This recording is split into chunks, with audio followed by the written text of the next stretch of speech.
கொஞ்சம் ஃபீவரா இருக்கிற மாதிரி இருக்கு. நாளைக்கு லீவ் போட்டுக்கவா? அப்படியா? அப்படி ஒன்றும் ஃபீவர் மாதிரி இல்லையே. டேப்லெட் தரேன், லீவ்லாம் ஒன்றும் போட வேணாம்.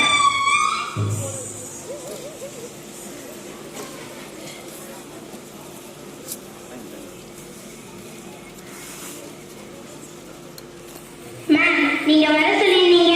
ஆமா, உங்களை ஏன் வர சொன்னேன்னா, இந்தா உங்க பையனோட மொபைல். ஸ்கூலுக்கு வரும்போது போன் கொண்டு வரக்கூடாதுன்னு சொல்லி இருக்காங்க. உங்களுக்கு தெரியாதா?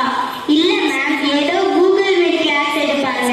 புரியாததெல்லாம் கூகுள்ல சர்ச் பண்ணி உடனே பார்த்துக்கலாம்னு ஃபோன் கொண்டு வர சொன்னாங்கன்னு சொன்னானே. அதுவும் இல்லாம அவர் அதை மிஸ்யூஸ் பண்ணாம இருக்க எங்க ஃபேமிலி ஆப்ல அவரோட சிம்மை ட்ராக் பண்ணி மானிட்டர் பண்ணிட்டு தான் இருக்கோம். அதுவும் இல்லாம அவ யூஸ் பண்ணது ஏதோ வேற பையனோட சிம்மாமே. பசங்க சொல்றதெல்லாம் அப்படியே நம்பிடாதீங்க. ஏமாத்துறதுல அவங்க ரொம்ப ஸ்மார்ட். உங்க பையன் ரேங்க் கார்டை நீங்க பாத்தீங்களா? வர வர ரொம்ப மோசமாயிட்டே இருக்கான். போர்ஷன்ஸ் எல்லாம் ரொம்ப டஃப்பா இருக்கு. டீச்சர்ஸே சொல்லி கொடுக்க ரொம்ப கஷ்டப்படுறாங்கன்னு சொன்னா. என்கிட்ட மார்க் குறைஞ்சதுக்கு உடம்பு சரியில்லைன்னு காரணம் சொன்னான். டீச்சர் சரியா சொல்லி தராமலா வருஷம் வருஷம் இந்த ஸ்கூல் சென்டம் வாங்குது. இப்போ உள்ள பசங்க பேரண்ட்ஸ் ஸ்மார்ட்டா ஏமாத்துறாங்க. புரிஞ்சுக்கோங்க. சரி, விஜய் யாரோட சிம்மை யூஸ் பண்ணா? விஜய், இந்த போன்ல இருக்க சிம் யாரோடது? மிஸ், வந்து கார்த்தியோட மிஸ். கார்த்தியா? அவனை கூப்பிட்டுட்டு வா. அப்படியே அவங்க பேரண்ட்ஸையும் கூப்பிட்டு விசாரிக்கலாம். அது வந்து மிஸ், இல்ல மிஸ், உண்மையை சொல்லு. அந்த சிம் அவனோடதா இல்ல உன்னோடதா?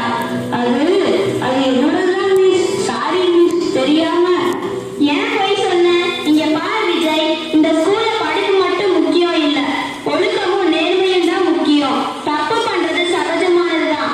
ஆனா அதை மறைக்கிறதுக்கு அடுத்தடுத்து பொய் சொல்ல வேண்டி இருக்கு. பாத்தியா? அது மேல மேல உன்னை மோசமான நிலைக்கு கொண்டு போய்விடும். Sorry miss. It's okay, you are a good student. Ma'am, என் பையன் இப்படி செய்வானே நான் கொஞ்சம் கூட எதிர்பார்க்கல. நீங்க பிரின்சிபல் கிட்ட ஸ்டூடெண்டோட தவறை எல்லாரும் முன்னாடியே வெளிப்படுத்தினா அவங்களோட மனநிலை பாதிக்கப்படும். அவங்க திருந்துவதற்கு வாய்ப்பு இல்லாமல் போய்விடும். பிரின்சிபல் கிட்ட நான் பக்குவமா எடுத்து சொல்றேன். இவன் மனம் மாறுவதற்கு ஒரு வாய்ப்பு வாங்கி தரேன். நிச்சயமா இனிமேல் இது மாதிரி செய்ய மாட்டேன் மிஸ். Sorry miss. ஸ்டூடெண்டா இருக்கும்போது இந்த வயசுல நிறைய டெம்டேஷன்ஸ் இருக்கும். இப்போ அதை அடக்கி ஆள பழகு. இவ மொபைல மாத்தி போட்டது சிம் கார்டு இல்ல, சிம் கார்டு. அது தவறான டெம்டேஷன் தான் ஏற்படுத்தும். அது உன் எதிர்காலத்தையே அழிச்சிடும். Sorry miss. நீங்களே பாராட்டுற மாதிரி இனிமேல் நடந்துக்குவீங்க மிஸ். ஓகே, சரி சரி, கிளாஸ்க்கு போ.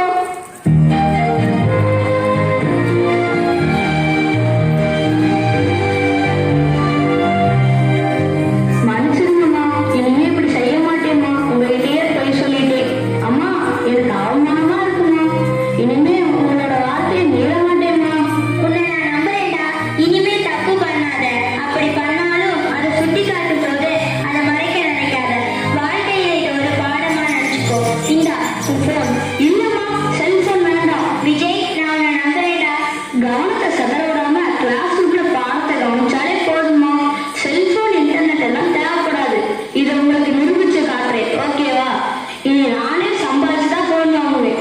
ஓகேடா விஜய்.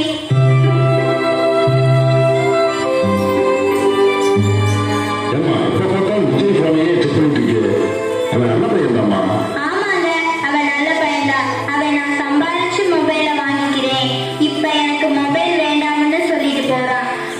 அப்படி அவன் சம்பாதிச்சு போன் வாங்கினா நாம அவனுக்கு ஒரு சிம் கார்டு வாங்கி தரலாங்க.